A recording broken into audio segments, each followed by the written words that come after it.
Buen día, muchas gracias por venir a los que nos están acompañando acá y gracias a los que se sumaron por streaming también a nuestra primera reunión de análisis de coyuntura del 2025.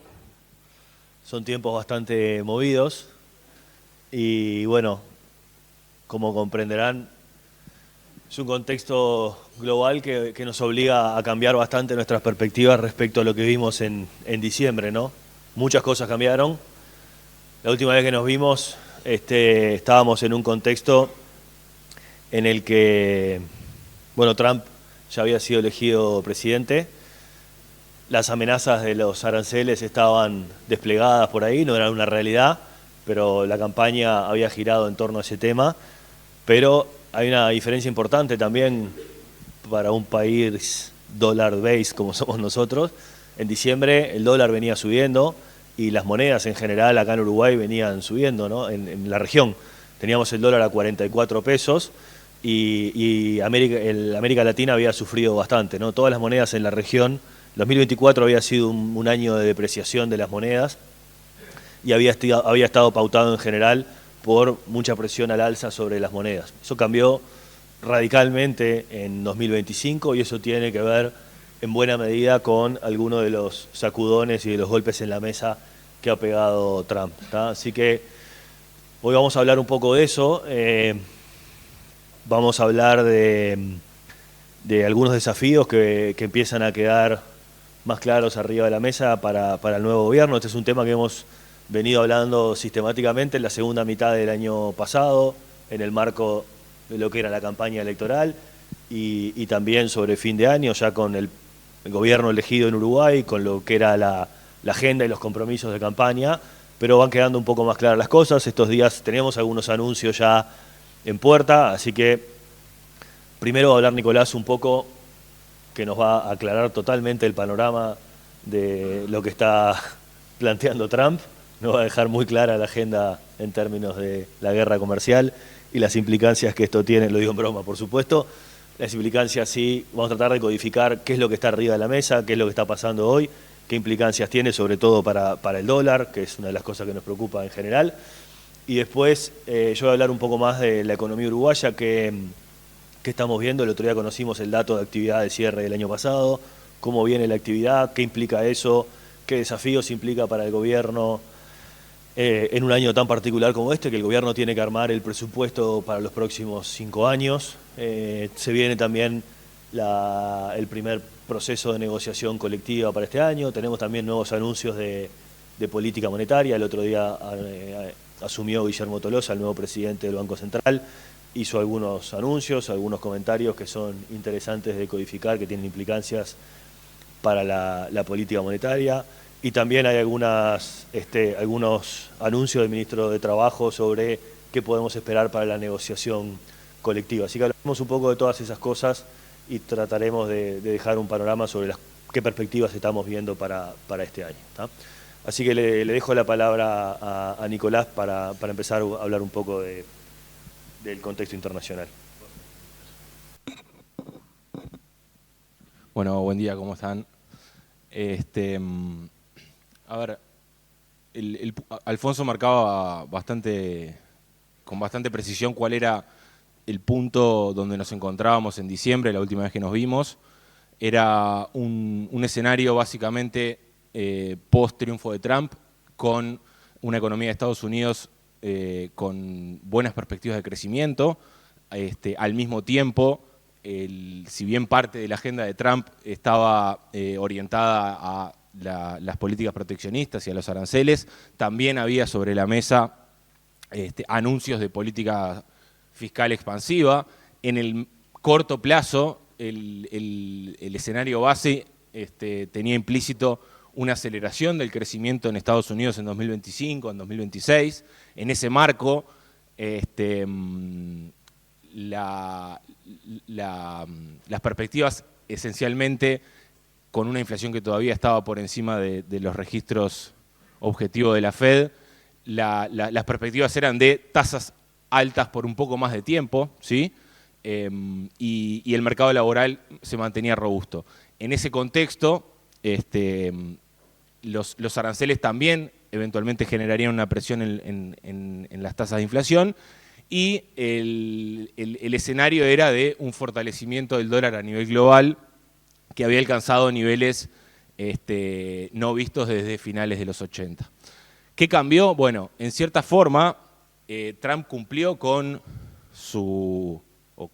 es un decir que cumplió, pero en definitiva, Trump comenzó a desplegar sobre finales de enero y en febrero su agenda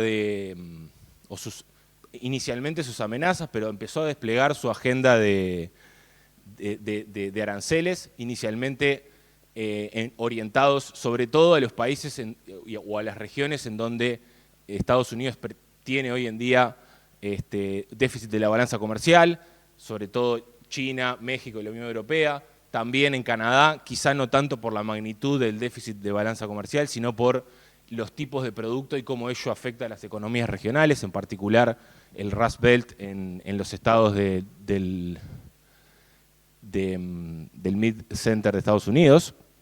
Pero quizá lo que no estaba arriba de la mesa es lo desordenado y las idas y vueltas que presenciamos durante todo febrero. Acá lo vieron con la gran animación que hizo el equipo, de que esencialmente tuvimos, primero parecían ser solo amenazas y todavía había cierto espacio para pensar de que era solamente una política de negocio, o era, en el fondo lo que quería hacer Trump era negociar.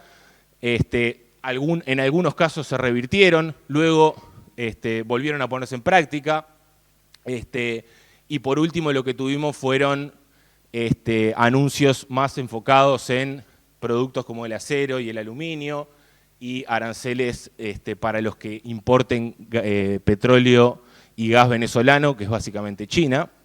Entonces, la respuesta obvia de los países, en cierta forma, algunos con más poder de negociación, otros con menos poder de negociación, quizá México y Canadá inicialmente, pero la respuesta fue de anunciar, no necesariamente simétricos, pero sí medidas de retaliation, ¿sí? Por ejemplo, el caso de China anunciando algunos aranceles a importaciones de bienes agrícolas desde Estados Unidos. Entonces, este escenario no estaba del todo incorporado en las perspectivas, y creo que, y esto varios de ustedes lo tienen bastante más palpado, los índices accionarios, el S&P esencialmente, sobre todo los de Estados Unidos, reaccionaron en febrero con bastante rapidez a este cambio en el contexto, que es bastante diferente a lo que había ocurrido en 2017, porque si recuerdan, en 2017 Trump también orientó su política hacia un contexto más proteccionista, pero el escenario hoy en día, o lo desordenado de los anuncios, comenzaron a afectar a las expectativas, ¿sí? ¿Qué es lo que está detrás un poco de esta o de este cambio en las expectativas de los mercados financieros? Y bueno, en primer lugar, habíamos comentado que en diciembre las perspectivas de crecimiento se mantenían robustas. Eso cambió en cierta forma. No hay por delante necesariamente un riesgos de recesión, sí de menor crecimiento, que todavía no necesariamente se palpa en los indicadores de la economía real. El mercado laboral todavía mantiene tasas de desempleo en línea con la tasa de desempleo natural, pero la confianza del consumidor cayó en febrero y en marzo y se ubica en niveles que no se veían desde, si lo ven el de Conference Board, desde el inicio del conflicto entre Rusia y Ucrania, y si vamos más para atrás, desde la salida de la pandemia. Entonces, esto está obligando a recalibrar un poco los escenarios y las perspectivas de crecimiento en Estados Unidos. La Fed, en cierta forma, reaccionó ya corrigiendo a la baja sus proyecciones de crecimiento. Las tasas ahora previstas están algo por debajo del crecimiento potencial de Estados Unidos, que está más en el entorno del 2%. Y la particularidad de esto es que ocurre todavía en un contexto en donde la inflación está en niveles por encima de los niveles objetivos de la Fed, ¿sí? Es cierto que en febrero tuvimos un respiro en materia de datos de inflación, pero veníamos de noviembre, diciembre, enero, veníamos de varios datos consecutivos de inflación por encima de lo proyectado, y al mismo tiempo las expectativas de inflación comenzaron a desanclarse, no solo en base a los datos pasados, pero más sobre todo por el hecho de que el inicio del despliegue de los aranceles ha comenzado a generar las perspectivas de mayores niveles de inflación, sobre todo para 2025, aunque en 2026 también se han incrementado las expectativas. Y esto un poco cambió el balance de riesgos por parte de la Fed, porque si recordamos, en diciembre, inicios de enero, el escenario base era incluso, bueno, quizá en 2025 las rebajas de tasa ocurren a finales de 2025 o no ocurren, ¿sí? Porque, como les comentaba al principio, teníamos una economía que estaba creciendo y teníamos tasas de inflación por encima de los niveles objetivos. En este contexto, en este nuevo contexto, la Fed está un poco más, o ha sido un poco más cauta. La semana pasada conocimos la decisión de la Fed y la actualización de sus proyecciones, y que en cierta forma se acomodaron un poco a lo que anticipaban los futuros, que es una política monetaria un poco menos contractiva en 2025, y en cierta forma fundamentando sus decisiones en que el escenario de inflación no es el escenario de inflación que la Fed tiene o a la que la Fed aspira, y un poco disputándose con Trump, si se quiere, la discusión de, bueno, Trump quiere tasas de interés más bajas y la Fed un poco posicionándose en, miren que tasas más bajas requieren que la inflación vuelva a los niveles objetivos, y los aranceles son un poco lo que están distorsionando hoy en día las proyecciones de inflación. Entonces, obviamente la respuesta a estas perspectivas de crecimiento más por debajo del potencial, a estas perspectivas de política monetaria un poco menos contractiva, han generado un debilitamiento del dólar a nivel global que no solamente responde a estos fundamentos que les comentaba, ¿sí? Detrás o la contracara de este debilitamiento del dólar es la fortaleza de las monedas europeas, ¿sí? Y acá hay que hacer una precisión. No es solamente que las monedas europeas se fortalecieron porque se debilitó el dólar.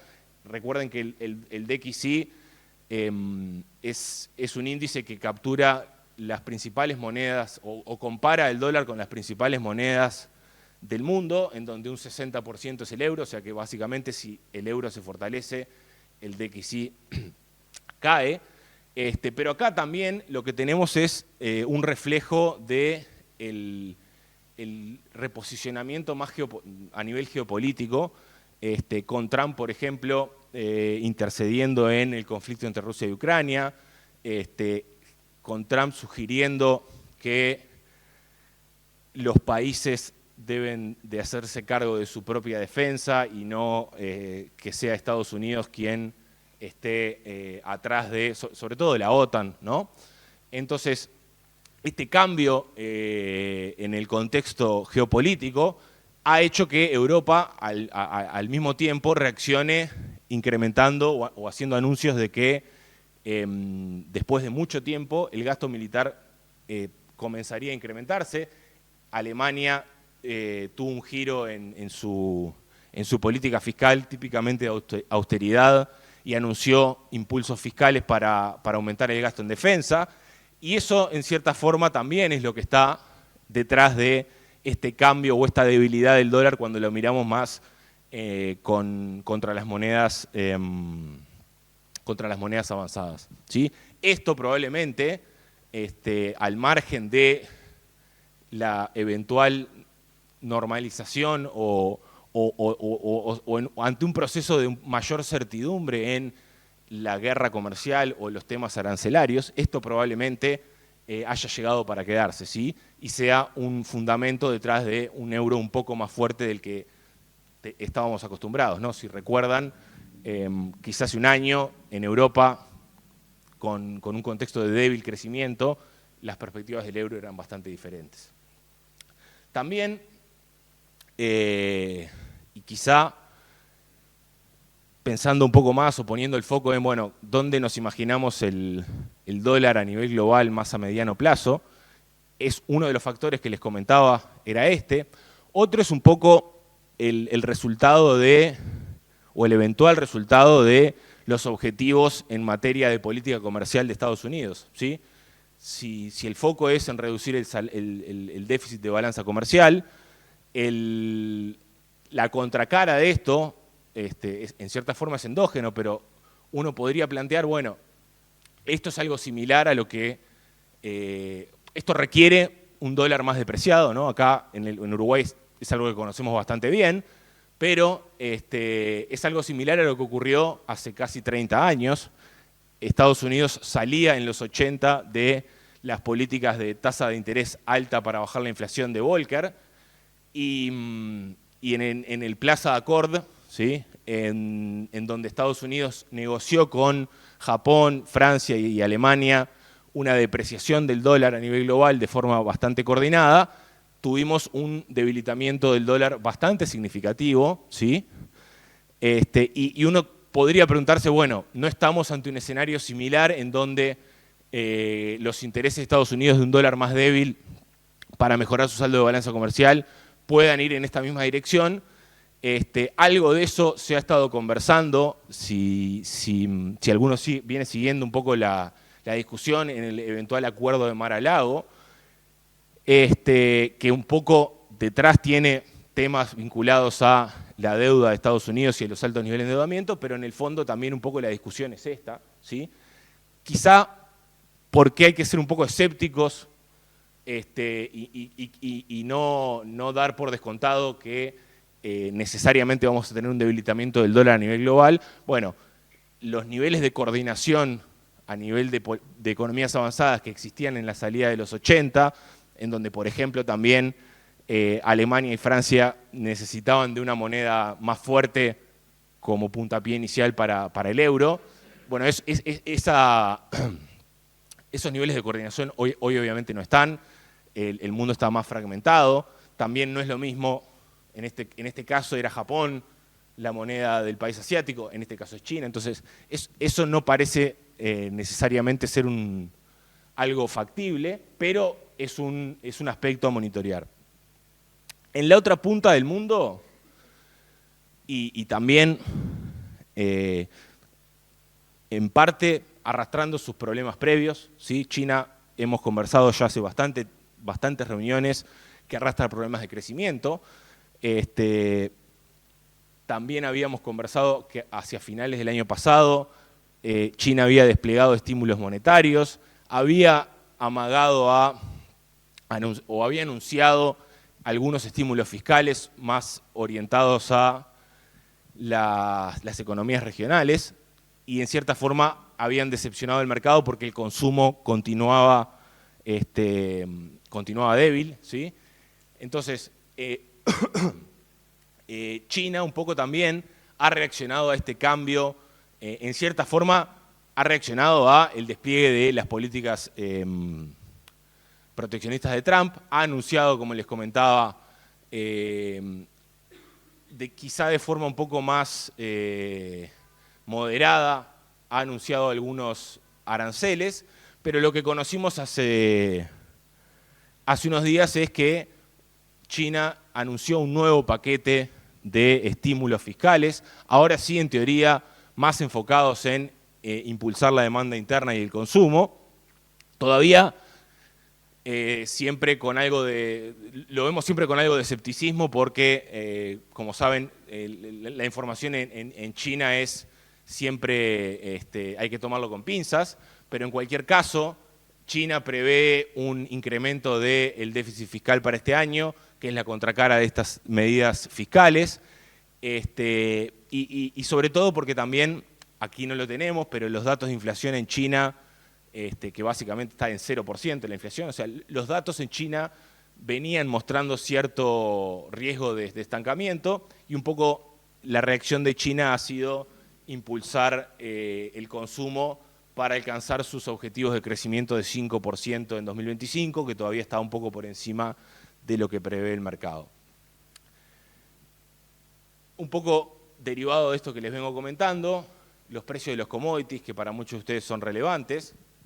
Si vemos un poco qué es lo que pasó en la última guerra comercial, obviamente el debilitamiento de China, el fortalecimiento del dólar en su momento, depreciaron los precios de los commodities. Hoy estamos en niveles, acá estamos mirándolo deflactado por la inflación de Estados Unidos, o sea, para un poco tener una noción en términos reales de dónde están parados los commodities. Como muchos saben, dentro de cada una de las categorías, sobre todo en los agrícolas, es bastante heterogéneo lo que hay ahí adentro. Hay algunos casos en donde los temas de oferta mantienen todavía precios elevados, la carne, por ejemplo, pero en cualquier caso, este escenario de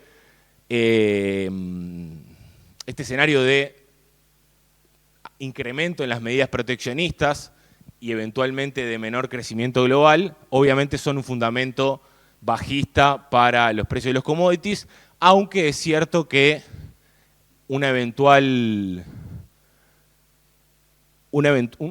repunte de la demanda china, eventualmente también la debilidad del dólar pueden ponerle cierto sostén a los precios, aunque obviamente desde una perspectiva más de largo plazo los niveles de los commodities se mantienen y se mantendrían en niveles históricamente bajos, ¿sí? Entonces, resumiendo un poco el contexto global, tenemos un escenario en donde el dólar se ha debilitado como respuesta a este mayor grado de incertidumbre en la economía de Estados Unidos. Esto fundamentalmente por el hecho de que, si bien las tasas se mantienen en niveles elevados, el escenario de crecimiento más débil en Estados Unidos es un poco el fundamento detrás del debilitamiento del dólar. Aterrizándole un poco en la región, ¿sí? Y con esto un poco cierro el contexto externo. Brasil, hasta acá sí tuvimos un cambio, desde cuando nos habíamos visto en diciembre, sí tuvimos un cambio en el contexto económico. En la región estamos un poco más, llamativamente, parece todo más estable en comparación con el resto del mundo, ¿sí? Brasil, estable no necesariamente que implique bueno, pero Brasil mantiene sus riesgos fiscales, ¿sí? O sea, en Brasil, si bien se ha visto afectado un poco en el debate por la exposición de Brasil, sobre todo a los aranceles destinados al acero, que los exporta fundamentalmente a Estados Unidos, en Brasil el principal riesgo que vemos hoy y que los mercados perciben hoy, que mantienen al real muy depreciado, son en materia fiscal, ¿sí? Hasta ahora, con cierto dinamismo en el crecimiento de la economía, pero el impulso de demanda y el aumento del gasto público, sobre todo en 2023 y 2024, han generado presión en materia inflacionaria. El Banco Central de Brasil ha subido las tasas de interés. Nuevamente estamos con una tasa real reales en el entorno del 8%. La principal fuente de incertidumbre y lo que nos hace prever que no vamos a tener buenas noticias desde Brasil es el hecho de que no hay arriba de la mesa un plan fiscal consistente que retorne o haga converger los niveles de déficit fiscal a niveles consistentes con una trayectoria estable de la deuda. Acá no lo tenemos, lo habíamos conversado en diciembre, pero Brasil tiene niveles de endeudamiento altos y niveles de endeudamiento crecientes, que en un contexto de suba de tasa de interés en Brasil, la deuda en Brasil está básicamente en moneda nacional. Esto también es un problema en materia de sostenibilidad de la deuda. Entonces, en este marco, creo que en cierta forma el debilitamiento a nivel global y algo de pragmatismo por parte del gobierno de Lula, sobre todo mediante intervenciones del Banco Central, frenaron un poco la corrida que habían tenido en diciembre, pero en cualquier caso Brasil se mantiene muy barato en términos históricos. Es difícil prever que Brasil tiene elecciones en octubre de 2026, es difícil prever un escenario de ajuste fiscal en Brasil un año y medio antes de las elecciones. Probablemente, pensando en términos electorales, uno diría, bueno, en 2026 tenemos un riesgo fiscal adicional porque efectivamente vamos a estar ante una campaña electoral en Brasil. Quizá 2025 nos da cierto respiro, no vamos a ver es poco probable que veamos un fortalecimiento del real por fuentes genuinas de Brasil en 2025. Sí lo que probablemente veamos es cierta moderación en este contexto. De hecho, en los últimos meses hemos mejorado un poco la paridad cambiaria con Brasil, en cierta forma porque uno diría, bueno, si querés poner todas las pilas en 2026, que es el año electoral, en 2025 no hagas mucho ruido. Entonces, en Brasil uno diría, vamos a seguir sufriendo los problemas de competitividad y no vamos a tener buenas noticias de ahí, más allá de alguna cosa en el margen. En Argentina, como les comentaba, tampoco hemos tenido un cambio significativo en las perspectivas respecto de la última vez que conversamos en diciembre. En Argentina tenemos elecciones legislativas en octubre. Más allá de las consideraciones respecto a, y esto ya lo habíamos hablado, a la sostenibilidad del ajuste, lo que está claro es que el plan funcionó, sobre todo en materia fiscal, ¿sí? Y el fundamento detrás de la fuerte caída en la inflación ha sido la reducción del déficit fiscal, ¿sí? Con un superávit global de medio punto del PIB, y obviamente la política cambiaria del crawling peg de 1% que ha apreciado a la Argentina. Quizá la innovación, a ver, acá uno diría qué tan sostenible o no es el crawling peg, y cómo un eventual levantamiento del cepo cambiario, que es como pensando más a mediano plazo, obviamente Argentina necesita levantar el cepo cambiario. Un eventual levantamiento del cepo cambiario puede sí tener consecuencias en materia, por lo menos en el corto plazo, en materia cambiaria. Hoy eso está en el centro del debate en las negociaciones con el FMI, ¿sí? Eventualmente lo que está arriba de la mesa es un préstamo de 20.000 millones de dólares, que les dé algo más de margen para salir del cepo sin arriesgar tanto en materia cambiaria.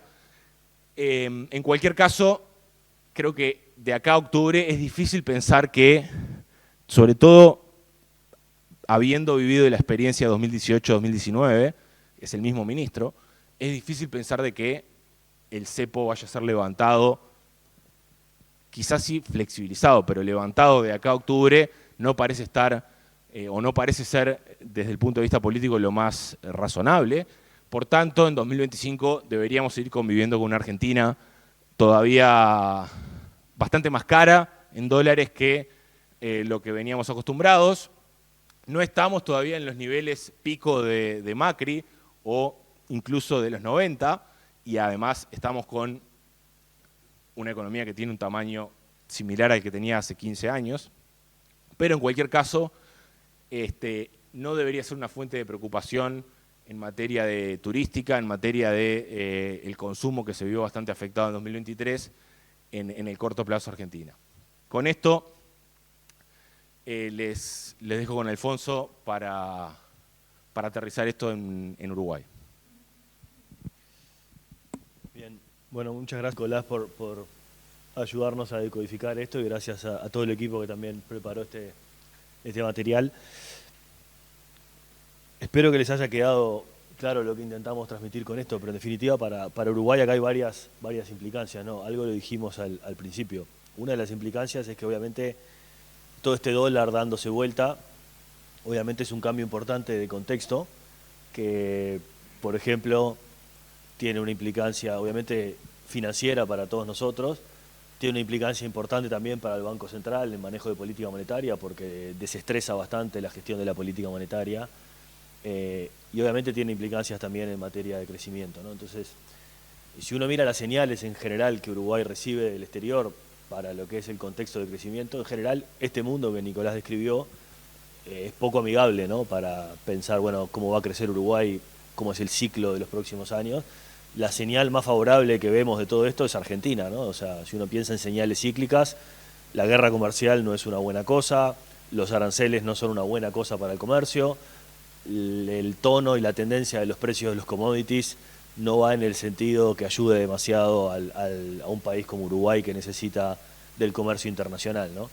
Brasil está empantanado en esta situación y con este panorama electoral y con Lula con baja popularidad, probablemente no le vemos una buena derivada, sobre todo a los precios relativos, con lo cual la señal que va a recibir Uruguay tampoco es demasiado favorable.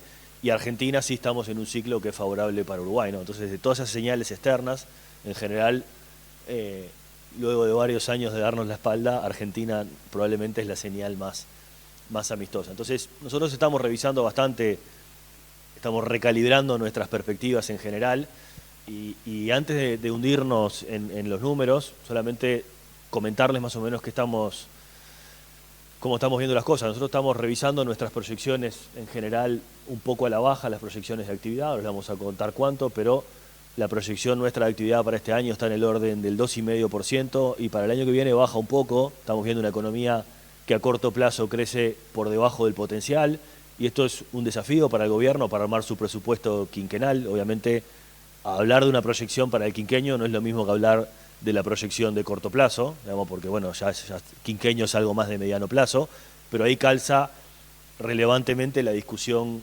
y la agenda que el gobierno quiere para entrar arriba de la mesa sobre cómo estimular el crecimiento y cómo estimular la inversión. Es relevante el vínculo entre esas dos cosas, ¿no? Ahora vamos a hablar un poco de eso. También obviamente hemos revisado obligadamente a la baja nuestras proyecciones del dólar. No es lo mismo cómo veíamos el dólar en diciembre, en un mundo que depreciaba sin parar, a cómo lo estamos viendo ahora. Hoy estamos trabajando con un supuesto dudoso todavía, hay que reconocerlo, de un dólar en 44,50 a fin de año, pero que lo hemos venido bajando bastante en los últimos meses. Estamos hablando de una visión del dólar a fin de año que todavía está algo por arriba de la que estamos hoy, pero es prácticamente una depreciación cero punta a punta, ¿no? Eso nos deja un año con bastante inflación en dólares para lo que es el sector exportador, por ejemplo. O sea, es una reversión de la ganancia de competitividad que hubo el año pasado, ¿no? Pero esta baja del dólar que hemos tenido en estos últimos meses ha ayudado bastante a la inflación y hace que las nuevas autoridades que entran al Banco Central entran en una posición un poco más cómoda de la que nosotros nos imaginábamos hace 2 meses. Hace 2 o 3 meses nosotros proyectábamos una inflación prácticamente afuera del rango meta casi todo el año. Hoy estamos proyectando inflación dentro del rango meta todo el año. Me dirán que es una diferencia pequeña, pero no es pequeña. Ahora vamos a hablar un poco de todas estas cosas y ver cómo estamos viendo las distintas variables de la economía, ¿tá? Entonces, la semana pasada conocimos los datos de actividad de cierre del 2024, que en realidad nos sorprendieron demasiado, estuvieron en línea con lo que eran nuestras proyecciones.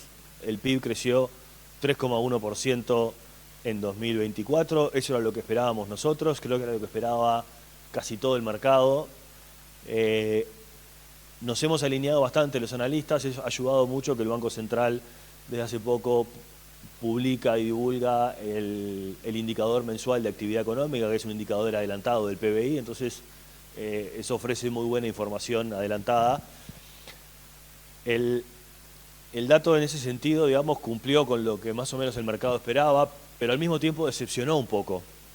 varios quedamos decepcionados porque varios informes del Banco Central, por ejemplo el informe de política monetaria, los dos últimos informes de política monetaria, venían adelantando, venían sugiriendo que tal vez la economía podía crecer en el entorno del 3,5% o del 3,4%.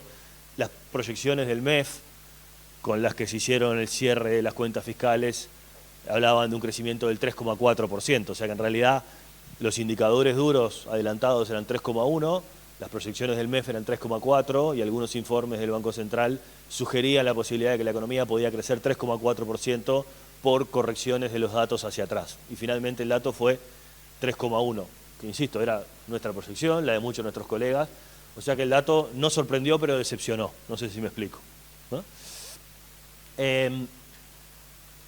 ¿Qué otra cosa podemos decir del dato? Cuando uno lo mira desde el punto de vista sectorial, este dato es un buen número, pero es un número que en realidad recoge el rebote después de un año muy magro que fue el 2023 por el efecto de la sequía, ¿no? Y eso se queda claro cuando uno lo ve, por ejemplo, el crecimiento sectorial. Los sectores que más crecieron, lo tiene el gráfico de la derecha arriba, fueron el sector de energía y el sector de agro, pesca y minería. Eso es el rebote de la soja y el rebote de la producción de energía hidroeléctrica, que son sectores que están muy afectados por el clima y que en 2023 obviamente habían producido muy poco. Entonces, eso es parte de lo que impulsó la actividad en 2024, esos bien efectos rebote climático post-sequía.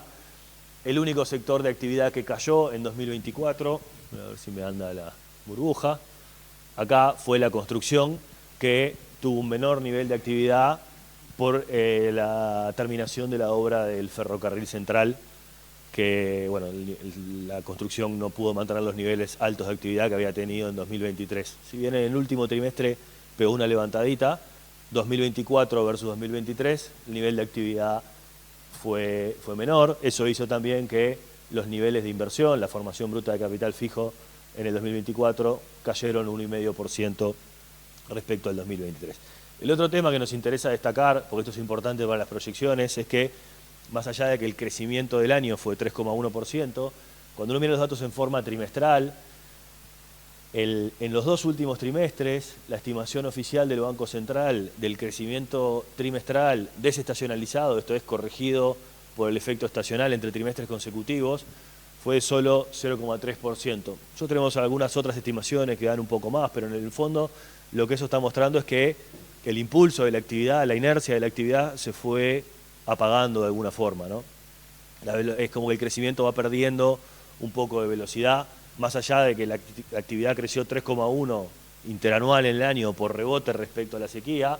Cuando uno mira el crecimiento entre trimestres consecutivos y depura el efecto estacional, que suele, digamos, en verano suele haber más actividad que en invierno, etcétera, la actividad entre trimestres consecutivos va perdiendo y eso es importante para ver a qué velocidad vamos a crecer en los próximos trimestres. Eso afecta a nuestras proyecciones porque nuestros modelos de proyecciones contemplan el escenario internacional, los precios de los commodities, el dólar, Argentina, Brasil, pero también tienen un componente inercial, ¿no? Si el auto va perdiendo velocidad, y bueno, afecta a las proyecciones, ¿no? Entonces, con eso en mente, así se vieron los datos de los últimos años. El BCU también corrigió el alza el 2023, el dato anterior a 0,4, ahora 0,7, crecimos 3,1.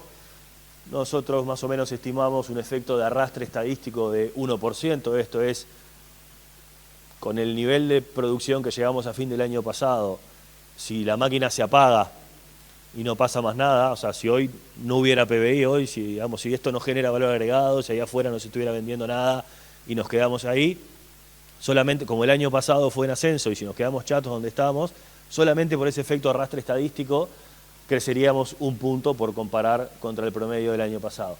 Además de eso, como tenemos en nuestra proyección, en nuestro modelo, consideramos que sí va a haber, que no nos vamos a quedar chatos, sino que va a haber un efecto adicional por los determinantes del crecimiento.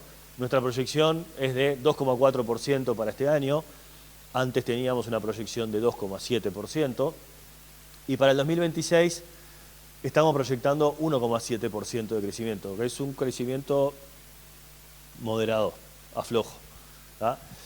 Que esto en realidad luce flojo, pero cuando uno lo mira, digamos, despegado y desapasionado, es un crecimiento relativamente, en nuestra opinión, balanceado, dado que estamos en un contexto internacional como el que describió Nicolás, bastante poco amigable, y dado que estamos en una economía, piensen que Uruguay es una economía que tiene un crecimiento potencial que lo podemos discutir largamente, pero veo a Juliano allá que hemos tenido largas conversaciones del crecimiento potencial.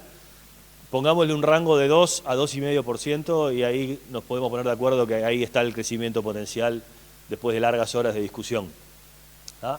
Pero imagínense que Uruguay tiene capacidad a largo plazo de crecer en ese rango, siempre y cuando invierta y siempre y cuando la productividad se esté moviendo a valores razonables. El problema es que los últimos datos que también cerramos en 2024 están mostrando que la inversión está en niveles muy bajos en Uruguay, ¿no? Y por eso es importante la discusión sobre la agenda de crecimiento que el gobierno ha planteado. Esto es lo que pasó con la tasa de crecimiento del año pasado. Y ahí es relevante esta discusión sobre la agenda de crecimiento que el ministro de Economía ha planteado. ¿Qué ha pasado en la historia? Esto es una foto muy larga sobre la tasa de crecimiento, sobre la tasa de inversión. Esto es cuánto invierte Uruguay en relación al producto. Y esto, como ustedes sabrán, tiene mucho que ver con los ciclos de crecimiento. Este fue un periodo de mucho crecimiento en Uruguay, 2005-2015, el mejor periodo de crecimiento de la historia de los últimos 70 años. También coincidió con tasas de inversión muy altas, de las más altas de los últimos 70 años. Luego tuvimos un ciclo malo de inversión. Acá hay algún ruido de los datos por los empalmes de las series del BCU, los cambios de metodología, pero está claro que la tasa de inversión cayó y estuvimos también atrapados en 5 años malos. Luego tenemos este otro pico de inversión que en realidad no es necesariamente un ciclo de inversión generalizada, sino que tiene que ver con un megaproyecto que es la planta de UPM y el proyecto del Ferrocarril Central. Y ahora volvimos a caer a tasas de inversión del orden del 16%. Terminó el Ferrocarril Central, terminó el proyecto de UPM y estamos con estos niveles de inversión que no son más bajos porque básicamente tenemos hoy un flujo grande de inversión en el sector vivienda vía estímulos fiscales, ¿no? También, esa es la realidad de hoy. Por eso es importante y hay mucha expectativa en conocer más sobre la agenda de crecimiento que el gobierno viene planteando ya desde la campaña.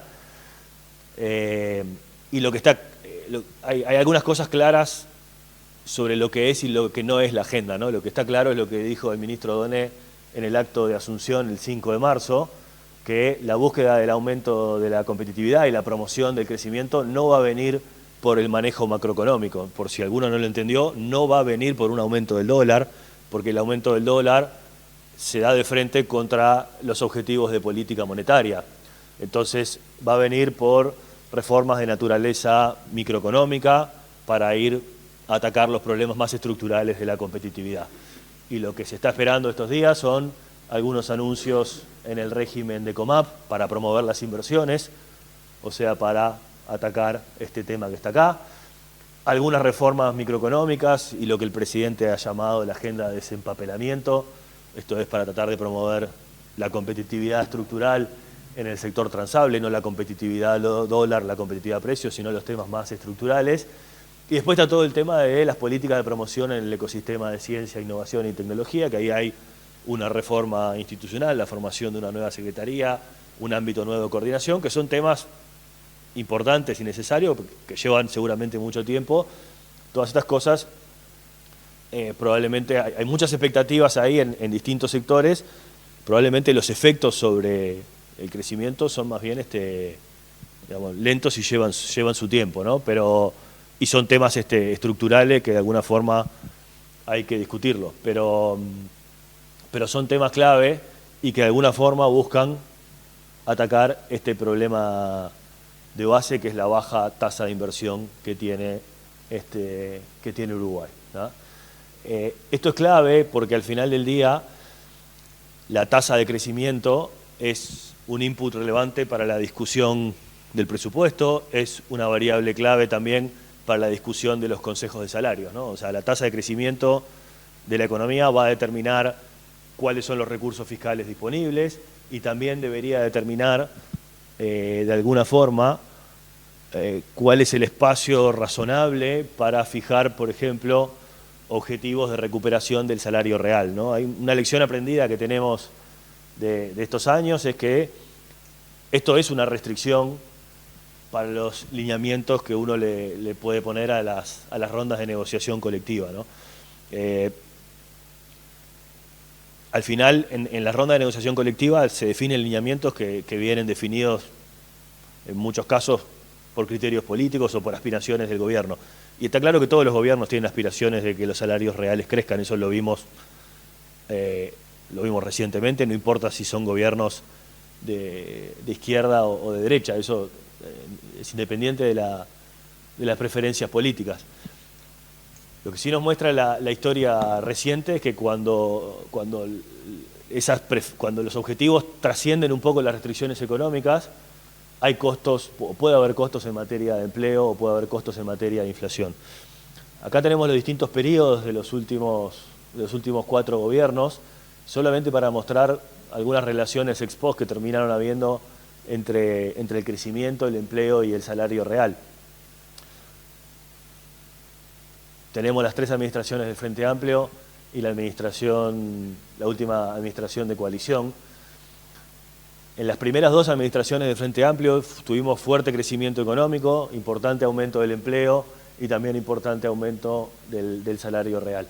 En la tercera administración del Frente Amplio, el ciclo económico quebró, ¿no? Tuvimos un shock internacional negativo, esa restricción de alguna forma no fue incorporada en los lineamientos de la negociación colectiva, seguimos teniendo aspiraciones de crecimiento fuerte del salario real y eso se terminó pagando en empleo, ¿no? O sea, la economía sufrió un shock internacional, la inversión cayó, lo vimos recién, si no se acuerdan, esto es lo que pasó con la inversión entre 2015 y 2020, o sea, esto fue la tercera administración del Frente Amplio.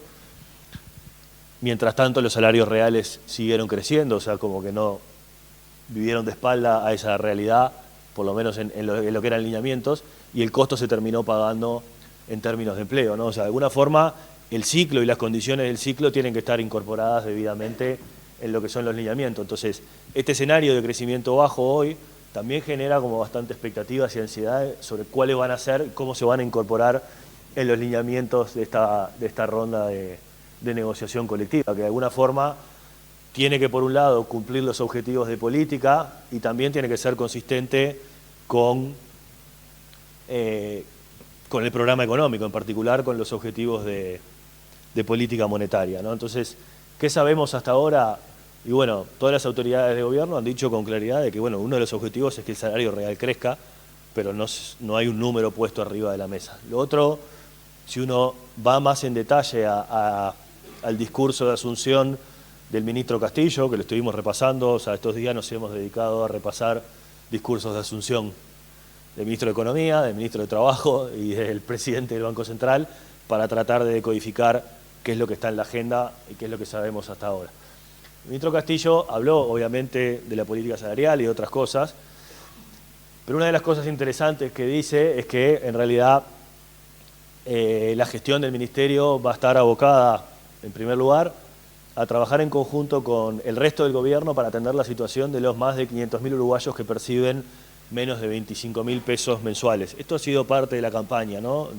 de todo el gabinete de los 25.000 pesistas y los 500.000 uruguayos que están en situación de vulnerabilidad. Por eso, una de las 3 prioridades del gobierno es reformar la matriz de protección social, ¿tá? Y eso puede querer decir muchas cosas.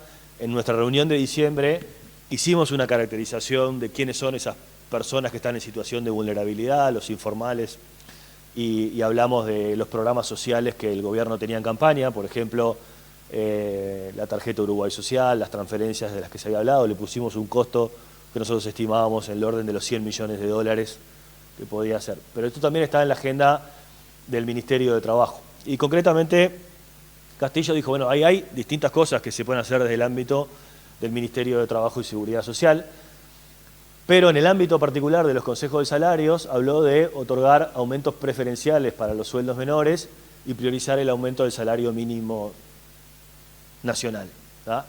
Eso fue lo que dijo el día de su discurso de Asunción. Entonces, ¿qué quiere decir esos aumentos preferenciales y cuál es el umbral? Y bueno, no habló específicamente, son cosas que seguramente bajarán en los lineamientos, y esos lineamientos en realidad se tienen que negociar con el Ministerio de Economía y Finanzas, y los lineamientos tienen muchas cosas, ¿no? Tienen, entre otras cosas, las condiciones de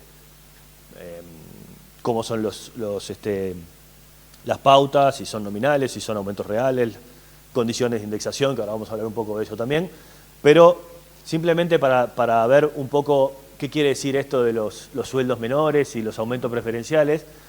Estuvimos procesando un poco los datos de encuesta continua de hogares para ver un poco qué hay de estos 500.000 uruguayos, los 25.000 pesistas, y cómo encajan esto con los consejos de salarios. Si uno mira los trabajadores, los ocupados del primer semestre del 2024, que es la última información que tenemos, en Uruguay tenemos, voy para acá, 1.640.000 ocupados en el primer semestre del año. De esos hay, primera fila, 382.000 que son informales. Esos informales no están en el ámbito de los consejos de salarios. No hay nada que el Ministerio de Trabajo pueda hacer por esos informales en el ámbito de los consejos de salarios. Esos informales hay que ayudarlos con otros programas de políticas públicas. Los consejos de salarios no son el ámbito, y tampoco los cuentapropistas van a ser atacados, o digamos, atacados, parece que les tuviéramos atacados, parece Trump, ¿no? Tampoco van a ser cubiertos con el ámbito de los consejos de salarios. Entonces, hay que mirar la línea aquí de asalariados privados, que en total son unos 800.000, asalariados privados formales, ese es el ámbito de los consejos de salarios. Los que ganan, o los que ganaban en el primer semestre del 2024 menos de 25.000 pesos son unos 129.000 trabajadores, ¿tá? Ese es el target si uno hace ese corte. Estos cortes son como muy móviles porque, digamos, si uno actualiza esto por inflación, por ejemplo, y los trae a pesos de hoy, son menos las personas que ganan pesos de hoy en 25.000 pesos, ¿no? Pero esto para empezar a ver, y si uno los mira sectorialmente, son muy diversos los sectores que están bajo este umbral, pero la mayoría son sectores tipo comercio y servicios. La encuesta continua de hogares no los clasifica por grupos, como están las mesas de negociación, pero en general son sectores de comercio y servicio, algún sector industrial también. Pero bueno, es una primera aproximación como para empezar a ver por dónde pueden ir los lineamientos, pero claramente hay una preferencia o una inclinación a empezar a trabajar por ese lado, porque bueno, uno de los ejes del gobierno es trabajar sobre esos 500.000 uruguayos que tienen hoy ingresos sumergidos, y probablemente eso se va a reflejar de alguna forma en Consejo de Salarios. El otro tema que seguramente va a estar en la discusión es este tema de la desindexación, que bueno, que en nuestra opinión es como una discusión que ha estado desenfocada, ¿no?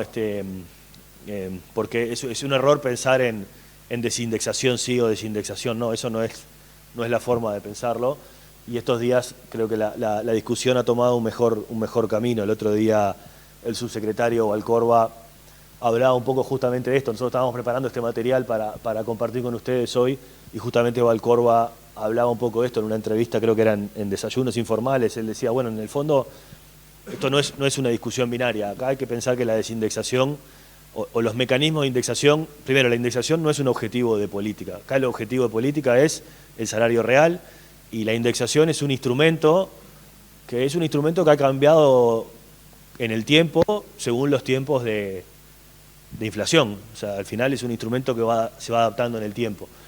Y lo que le queríamos mostrarle acá, Camila estuvo sobre todo revisando un poco de bibliografía. Gracias, Camila. Para ver un poco qué ha pasado, y obviamente esto ha cambiado mucho en el tiempo. Recuerden que durante el periodo de la dictadura tuvimos una caída muy importante del salario real. Cuando volvió la democracia en el gobierno de Sanguinetti, uno de los objetivos fue recuperar fuertemente el salario real, y para eso hubo una indexación muy fuerte de los salarios con 2 etapas, Y lo primero que se hizo a nivel de consejo de salarios, primero se restauraron los consejos de salarios y se armó un mecanismo que se llamaba sobreindexación. O sea que básicamente había indexación cuatrimestral con la inflación pasada y además todos los cuatrimestres había un plus sistemático, era inflación pasada más uno más algo. ¿Por qué? Porque había que recuperar salario muy rápido. En 4 años el salario real creció 30%. Venía del fondo del subsuelo, ¿no?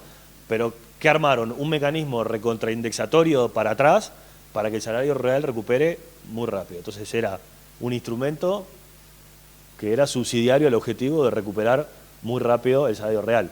Bueno, el objetivo era recuperar el salario real y así estuvimos en un entorno de inflación muy alta.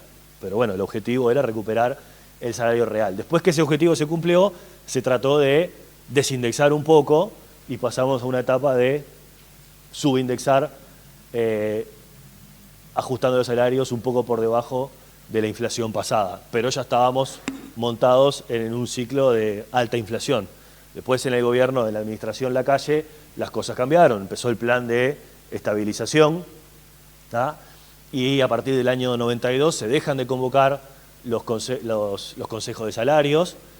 El objetivo era estabilizar la economía, desregular un poco el mercado laboral. El Estado se retira de la negociación colectiva, salvo algunos sectores que siguieron haciendo negociación colectiva. No había indexación porque no había negociación colectiva en general y el objetivo era estabilizar y bajar la inflación, que fue algo que se cumplió exitosamente, pero en definitiva el instrumento de la indexación dejó de existir porque había un objetivo de política superior que era bajar la inflación. Ya el objetivo de recuperar el salario real se había cumplido. Después en 2005 vuelven los consejos de salarios cuando el Frente Amplio vuelve al gobierno y ahí empiezan las rondas de negociación colectiva cada 2 o 3 años y vuelven los ajustes salariales en base a inflación pasada. En realidad, si uno mira los convenios, los ajustes salariales en teoría dicen que es en base a la inflación proyectada, pero en realidad es inflación proyectada al centro del rango meta más correctivo final, con lo cual en el fondo es inflación pasada. Siempre es inflación pasada, es inflación futura más el correctivo con la diferencia entre la inflación pasada, con lo cual siempre estás con un seguro implícito que te asegura siempre la inflación pasada, ¿no? La frecuencia ha ido cambiando, hay otras variables, en algunos convenios se incorpora PBI, algunos convenios tienen cláusula gatillo. Hemos tenido intentos de tener pautas nominales con ajuste de inflación más extendido en el tiempo.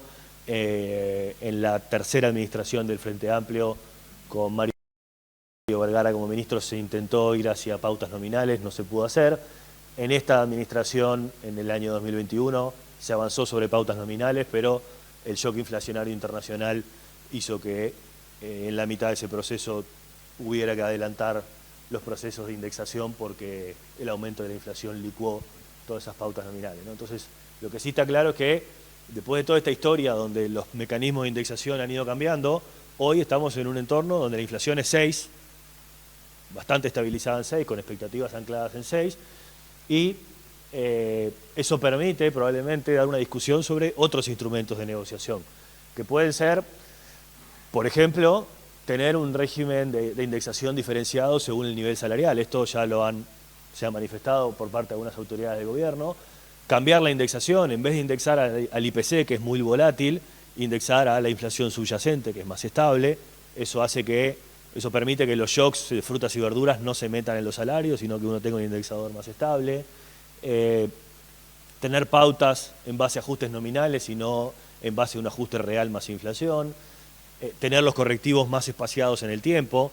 Obviamente, cuando uno tiene un entorno de alta inflación, precisa ajustes cuatrimestrales. Cuando la inflación va bajando, ajustes semestrales o ajustes anuales. Y cuando la inflación baja más, tal vez sea suficiente tener ajustes anuales o bianuales o más espaciados en el tiempo. En definitiva, no es necesario ajustar en forma tan recurrente. Todas esas son cosas que ayudan a ir desindexando la economía y de alguna forma son importantes porque bajan los costos de desinflacionar y bajan los costos de hacer política monetaria. Ahora, para que todo esto pase, también se requieren señales de política monetaria, digamos, porque de alguna forma, si los trabajadores van a estar dispuestos a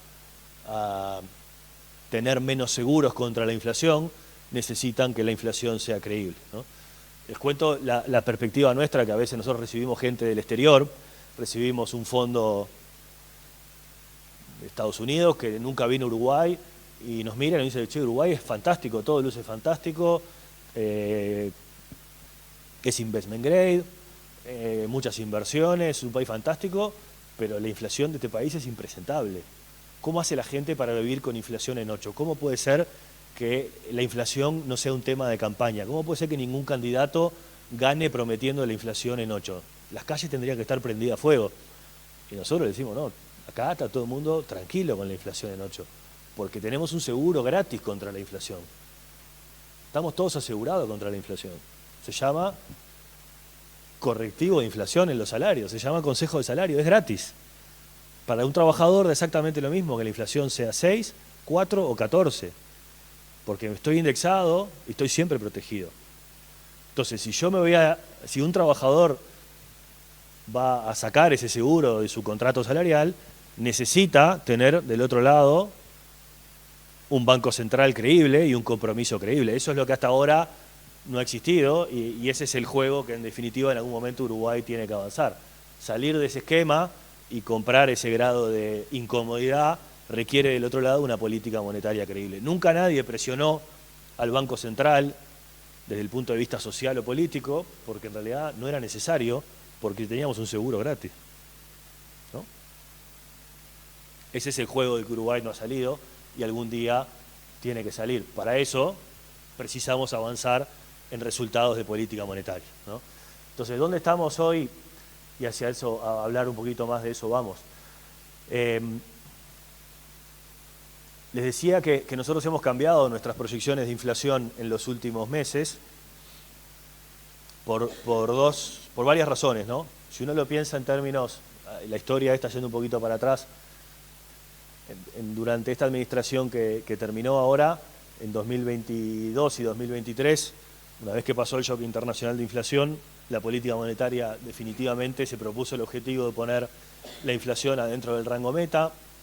En 2023 eso ocurrió y durante 2023 y 2024 la inflación estuvo definitivamente adentro del rango meta. En la segunda mitad del 2024 la inflación empezó a subir, con la escalada del dólar los precios empezaron a repuntar. Y nosotros en enero por ejemplo, nuestra proyección de inflación era una inflación que durante el 2025 iba a estar prácticamente en el límite del lado de afuera, pero por encima del rango meta, ¿no? Nuestras proyecciones de inflación de enero y febrero fueron, nos equivocamos en enero y febrero, la inflación fue bastante más baja de lo que habíamos proyectado. Y además de eso, el dólar de diciembre hasta ahora bajó de 44 a 42. Todo ese cambio, o sea, el error de proyección que cometimos más el dólar más bajo, nos ha hecho corregir nuestras proyecciones de inflación a la baja. Y esto quiere decir que el Banco Central, las autoridades del Banco Central que acaban de asumir, asumen desde nuestra posición, y creo que lo que está viendo el mercado, con un entorno de inflación un poco más descomprimido de lo que todos veíamos hace 2 o 3 meses. En diciembre, no digo que estaba prendido fuego a la situación, pero la inflación venía subiendo y venía rumbo a escaparse del rango meta. Hoy, con esta reversión del dólar y todo, las cosas están un poco más... tenemos de afuera.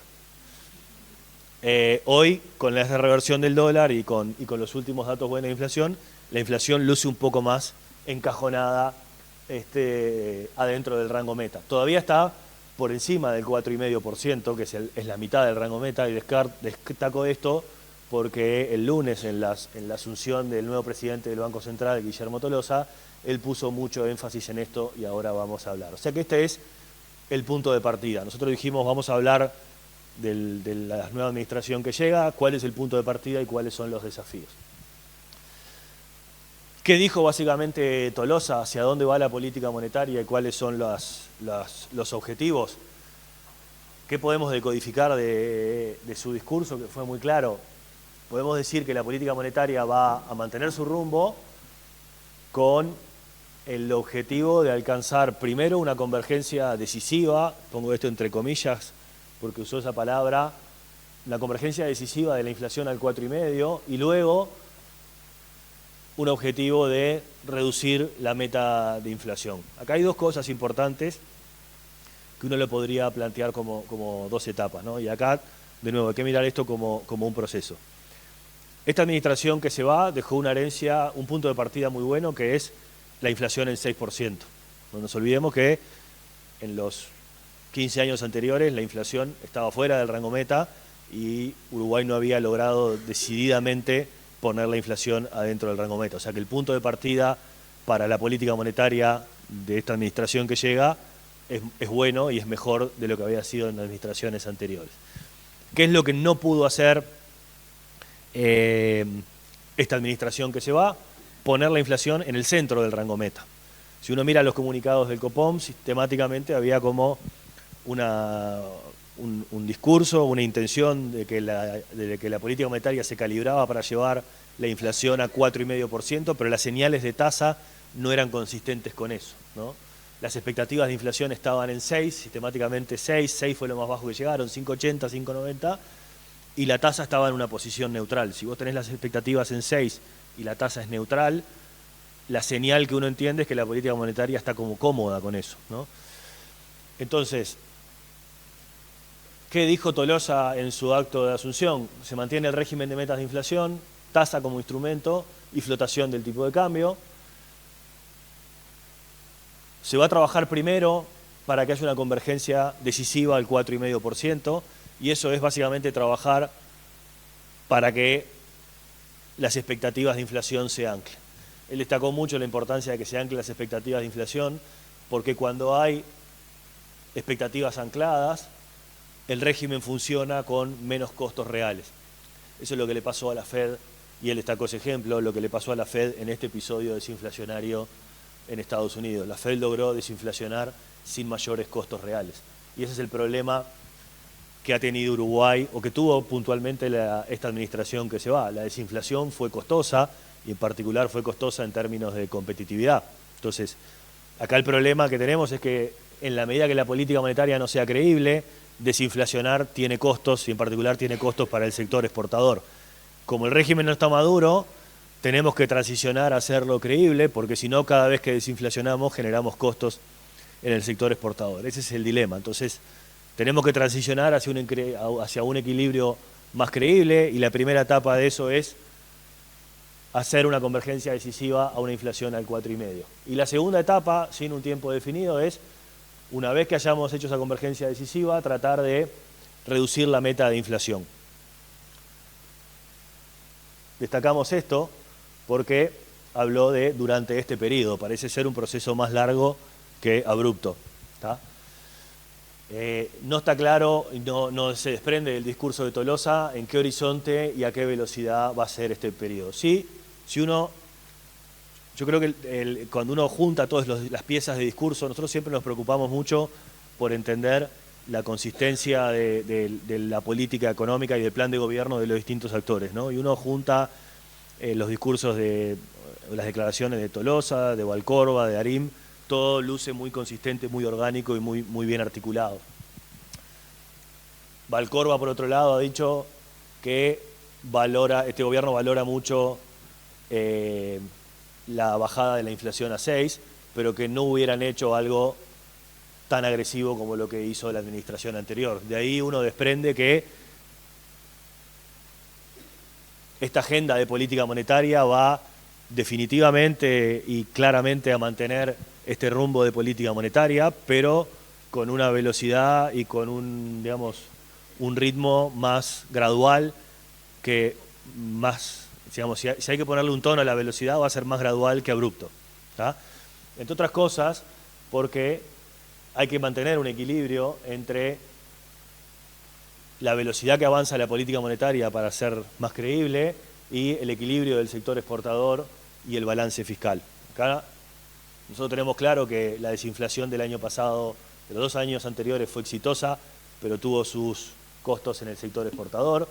Tolosa en su discurso destacó que el sector exportador es importante por lo que innova, por lo que invierte y por el empleo que genera. O sea que de alguna forma algo está diciendo.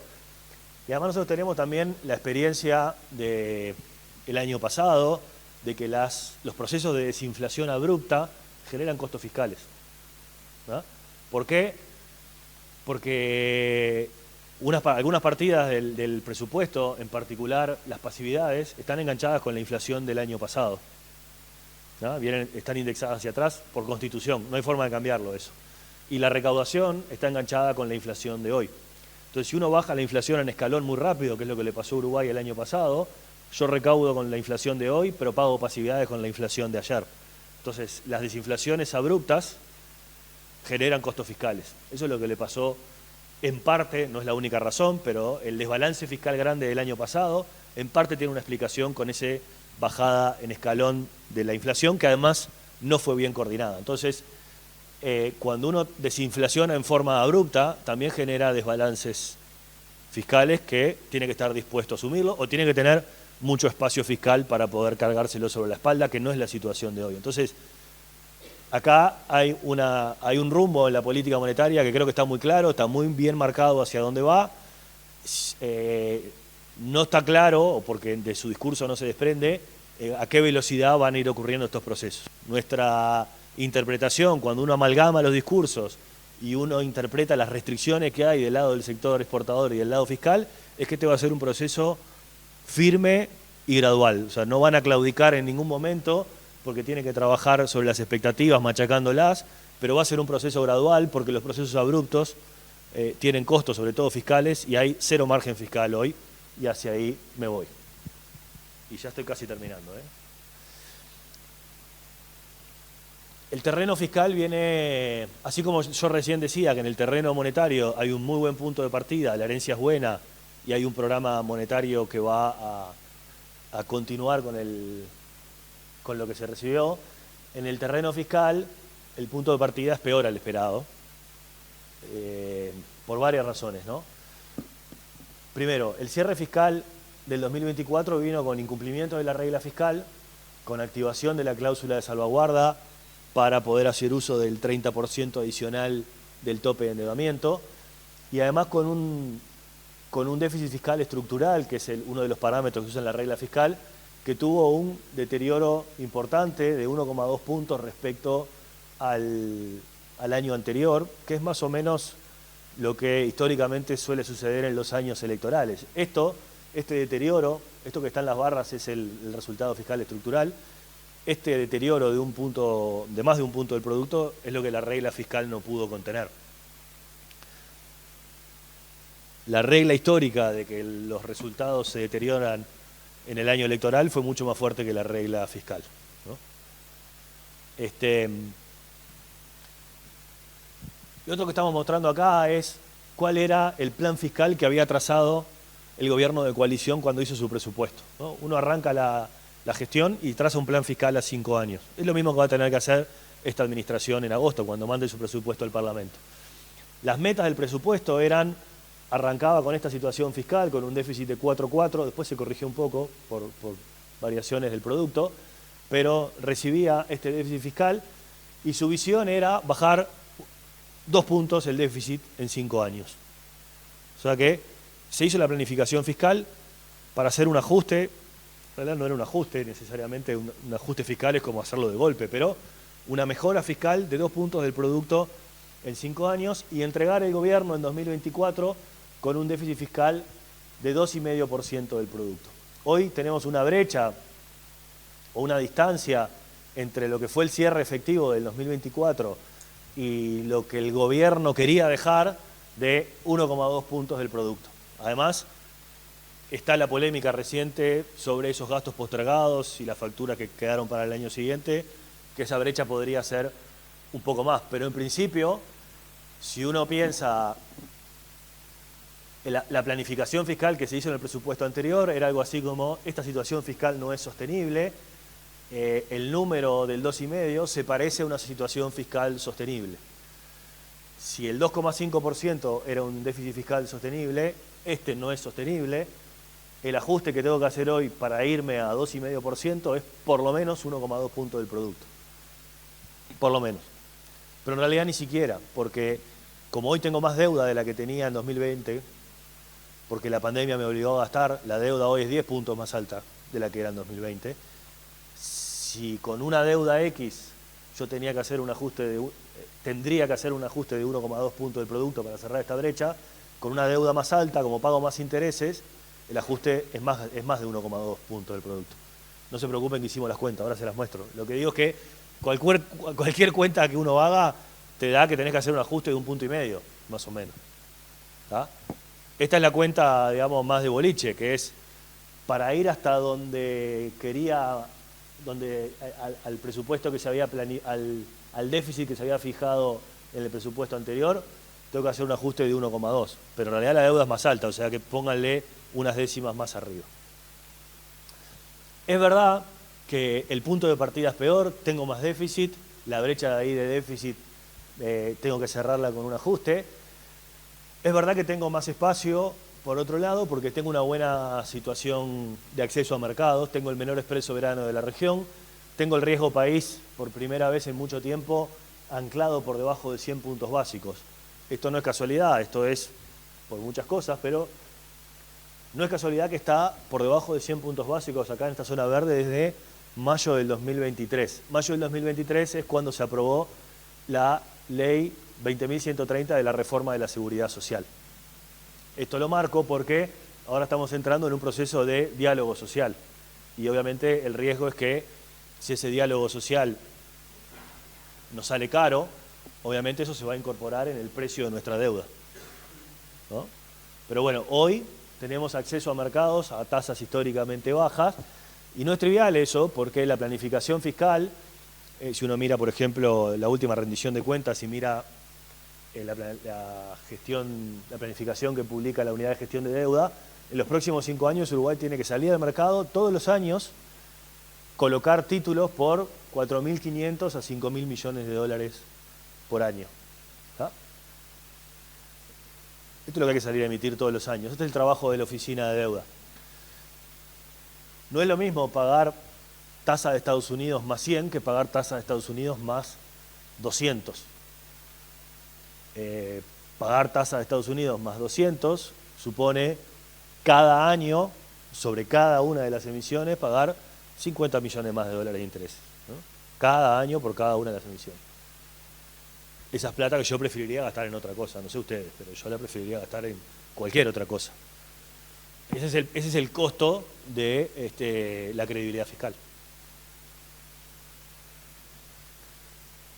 Esto digamos, es parte, esto es lo que sistemáticamente dice Herman Camil de la Oficina de Deuda. Este es el intangible de la calificación crediticia. No es intangible, es tangible. Son 50 palos que se pueden usar para otra cosa, ¿no?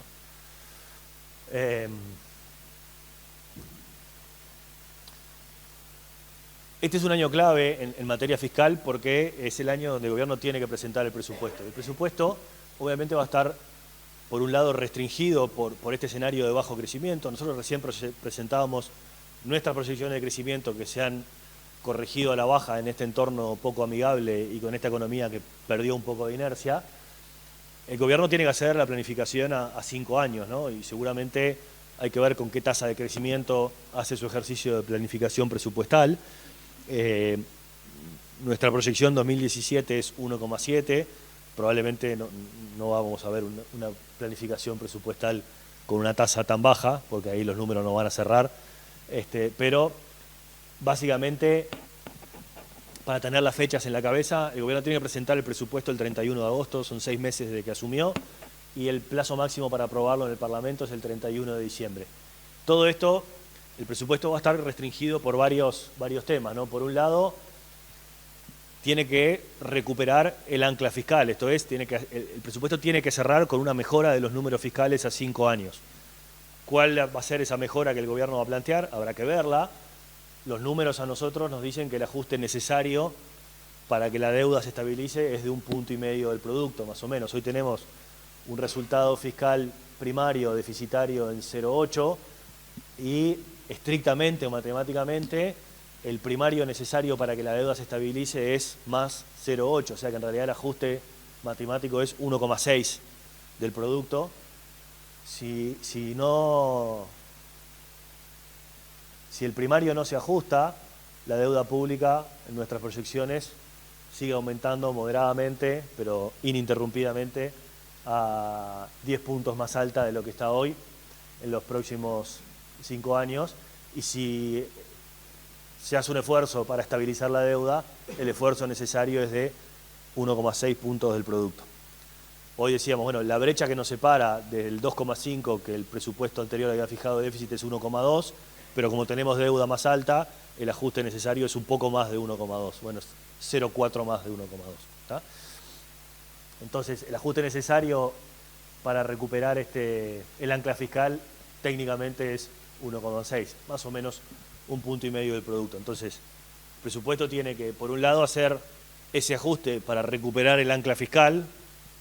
El ancla fiscal es estabilizar la deuda y al mismo tiempo hay que conseguir recursos para reformar la matriz de seguridad social o reformar la matriz de protección social es la palabra que se está usando, y financiar otras iniciativas políticas que están en las distintas carteras del ministerio, ¿no? O sea, un presupuesto sin plata para repartir no es un presupuesto feliz. Todo eso es parte del trabajo o el desafío grande que tiene por delante en un contexto de crecimiento más bien magro, ¿no? Ese es el desafío grande para la elaboración del presupuesto, que no es menor. Por eso es muy importante toda esa agenda de crecimiento que el Ministerio de Economía está planteando, porque eso es lo que alimenta en definitiva, lo que tiene que alimentar un entorno de inversión del lado del sector privado, o un entorno más amigable para la inversión del lado del sector privado, que es lo que debería permitir tasas de crecimiento un poco más altas que cierren con un presupuesto más consistente. Además de eso, desde el punto de vista fiscal, también tenemos arriba de la mesa la discusión sobre el diálogo social, que empezó este año, ya se están conformando las mesas de trabajo. Empezó sin plazo, ahora ayer en el Consejo de Ministros se anunció que hay un plazo objetivo, que es cerrar esto en el primer semestre del año que viene, ¿no? Al principio era sin plazo y era un poco peligroso una discusión de este tipo sin plazo, incluso peligroso para los objetivos políticos del gobierno. El gobierno quiere hacer algo con esto, algo sin plazo era algo que podía ir a ningún lado, ¿no? Acá hay una preocupación en general en los mercados.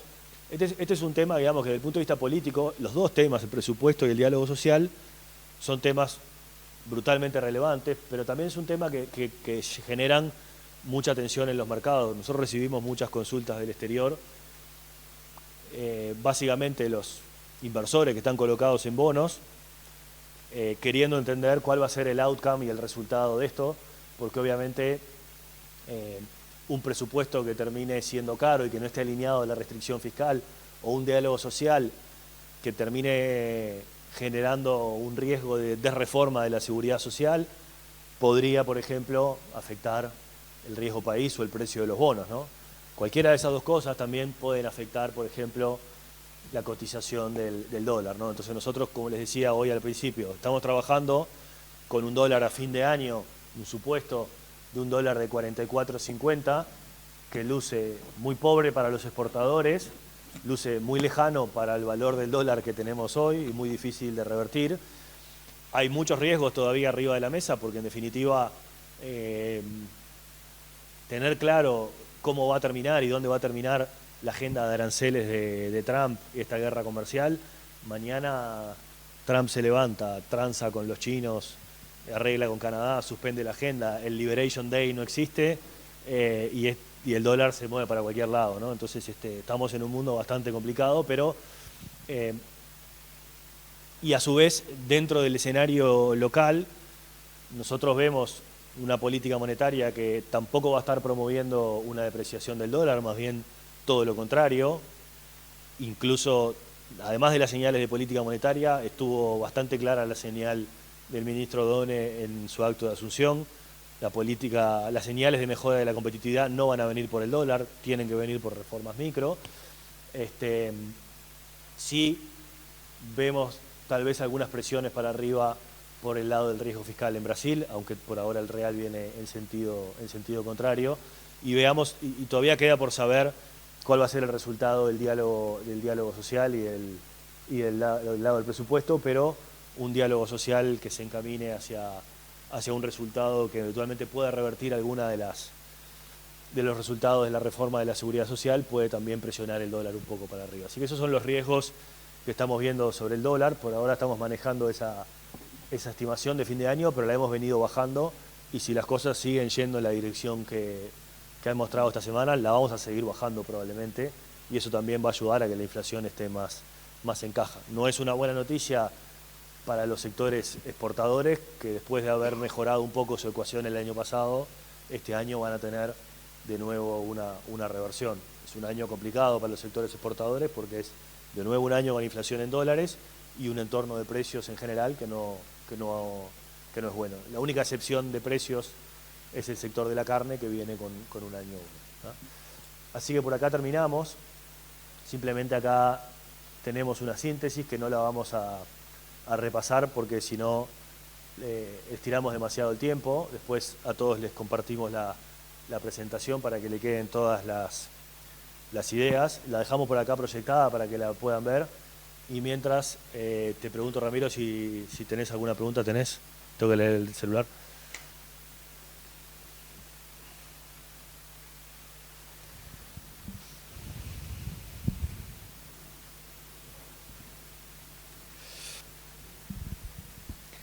La primera dice, de las 3 medidas anunciadas por el nuevo gobierno, ¿nos podrían dar ejemplo de medidas específicas y cómo esas medidas impactarán y en qué sectores de actividad, si es posible identificarlo? Supongo que están hablando de las medidas de la agenda de crecimiento.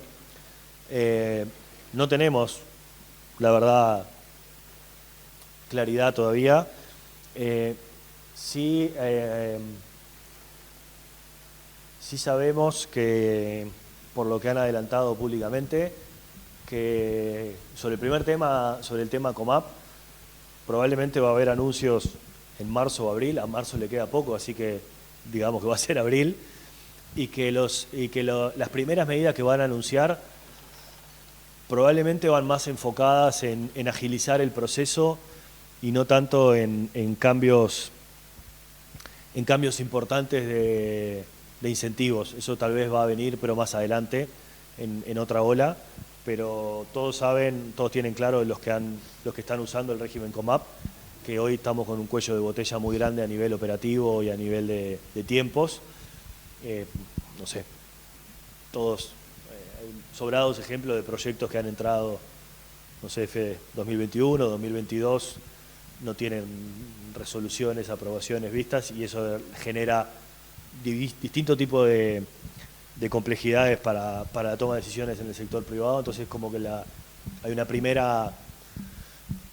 algunas primeras decisiones y anuncios a nivel operativo para tratar de agilizar todo lo que es el proceso para que todo eso fluya más rápido y eso sería algo a corto plazo. Y sobre lo que es la agenda de desempapelamiento, en realidad también algo que han adelantado públicamente es que el objetivo es tratar de, el proceso en el que están ahora es haciendo un mapeo de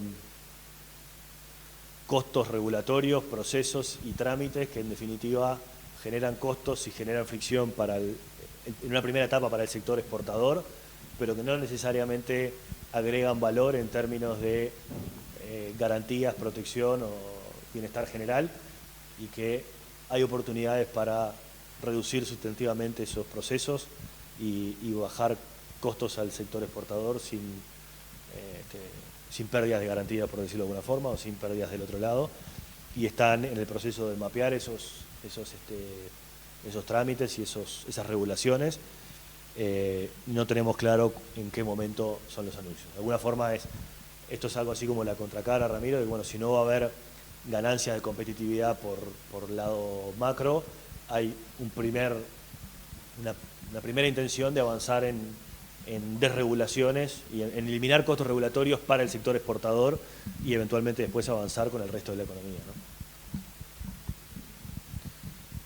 ¿Alguna pregunta por acá?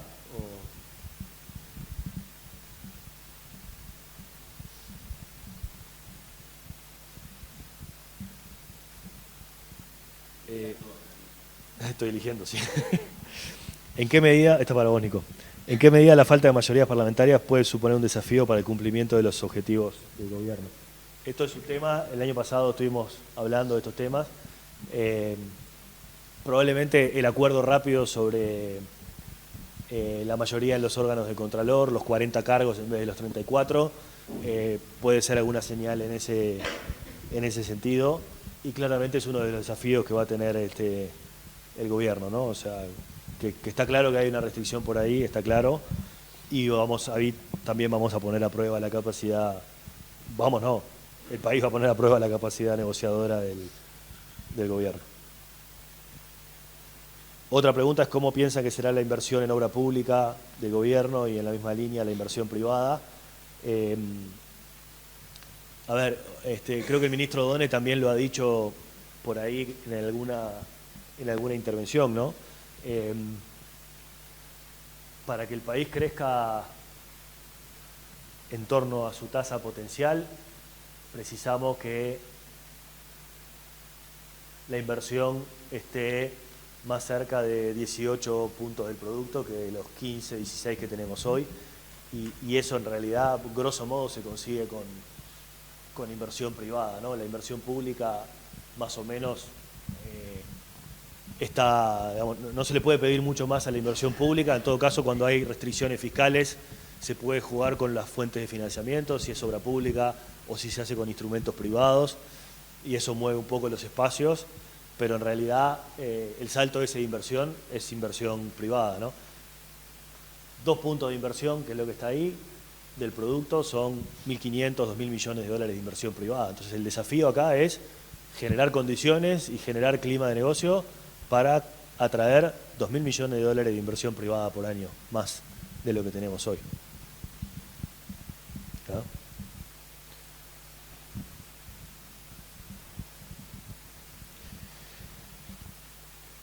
Última, por tiempo, así los liberamos. ¿Cómo analiza la trayectoria de la deuda pública y si vemos acciones correctivas de la nueva administración? Bueno, me sirve el gráfico que teníamos por ahí al final.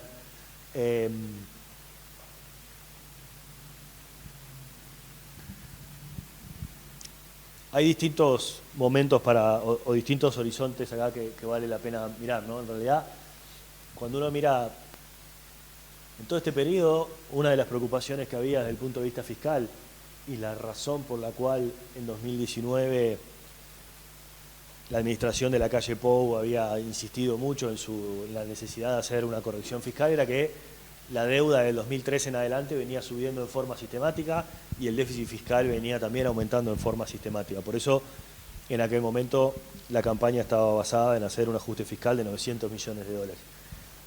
Pese a esa campaña, en la administración Lacalle, ese ajuste fiscal nunca se concretó. De hecho, los números fiscales empeoraron.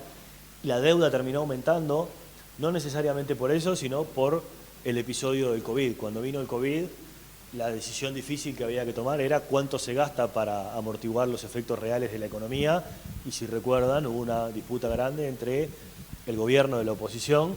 El gobierno era una situación muy compleja de calibrar, no sabíamos el tamaño ni la duración de la crisis, y el gobierno tratando al mismo tiempo de ser responsable fiscalmente, intertemporalmente, y teníamos en aquel momento, acuérdense, el Fondo Monetario diciendo gasten, gasten y gasten todo lo que no tengan.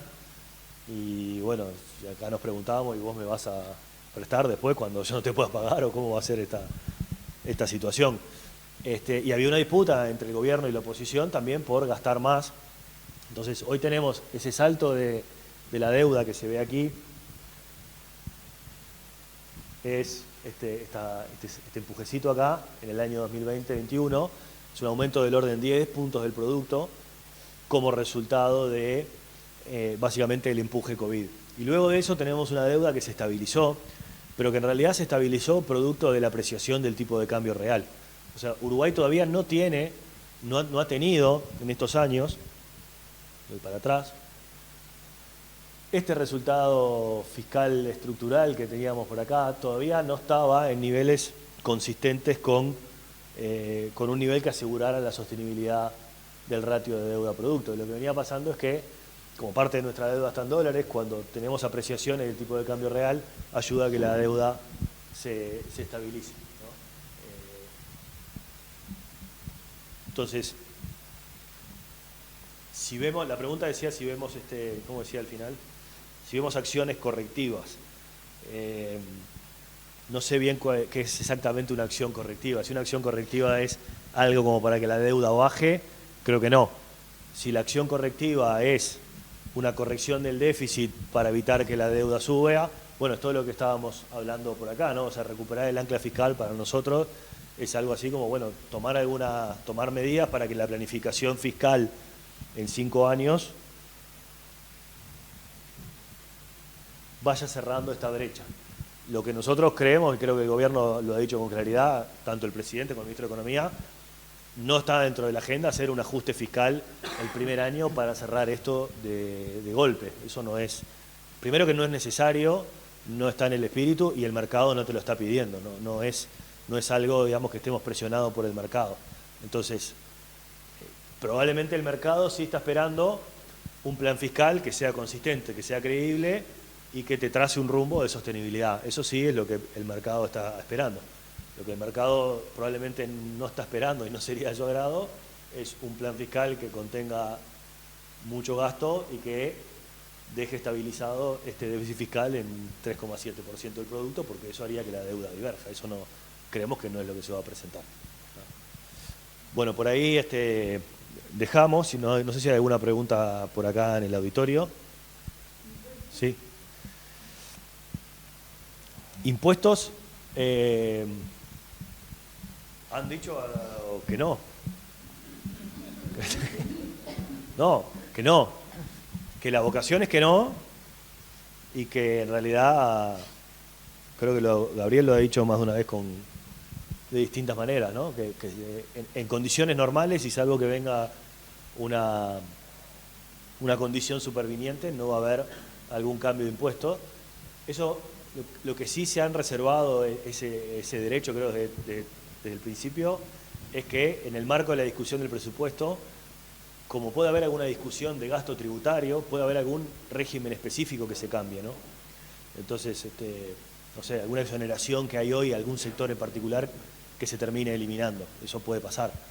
No sé si eso califica como cambio de impuestos, usted me dirá, pero, pero un cambio general del régimen creo que eso no lo vamos a ver ahora ni está pensado para el año que viene. Ahora, si este escenario global...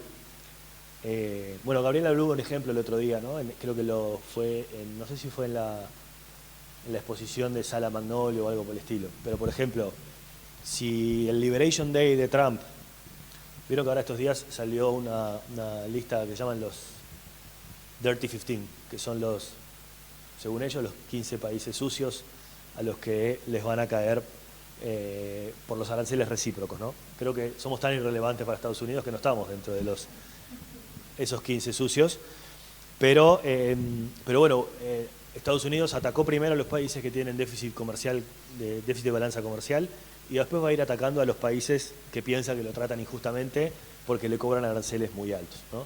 Nosotros en teoría a Estados Unidos le cobramos aranceles entre 0 y 35%, pero hay muchos bienes que están exonerados por distintas cosas y el arancel medio que le cobramos, Inés, era 6 entre las cosas que entran, que es bajo, pero le cobramos tasa consular, que tiene un nombre distinto, pero hello, es un arancel, ¿no?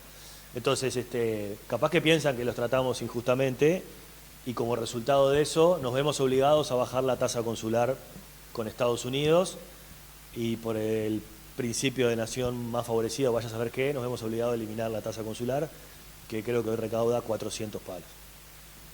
Entonces, no podés dejar de recaudar 400 millones y tendrás que hacer otra cosa. Ese es un hecho superviniente, califica como un hecho superviniente que te obliga a bajar un impuesto y subir otro, ¿no? Eso puede pasar en esta locura. No sé. Ese es un buen ejemplo de algo que vos totalmente no controlás y te termina llevando a una modificación de impuestos que no estaba en tus planes, ¿no? Pero bueno, puede pasar, sí, que en el marco de la elaboración del presupuesto se vean, porque eso ya estaba anunciado, algunos cambios de regímenes o de exoneraciones tributarias que vienen de hace mucho tiempo, que bueno, seguramente la oposición o los sectores afectados dirán, che, a mí me subieron los impuestos, porque yo estaba exonerado y ahora ya no estoy más. Eso en la búsqueda de espacios fiscales puede pasar. No tenemos información hoy, pero como el tema gasto tributario ha estado sistemáticamente arriba de la mesa, bueno, puede pasar. Por ahí puede haber novedades. Bueno, si no hay más preguntas, les agradecemos a todos los que vinieron, los que se conectaron. Los liberamos y nos vemos en unos meses. Esperamos en un escenario más calmado y más claro para todos. Muchas gracias por acompañarnos hoy.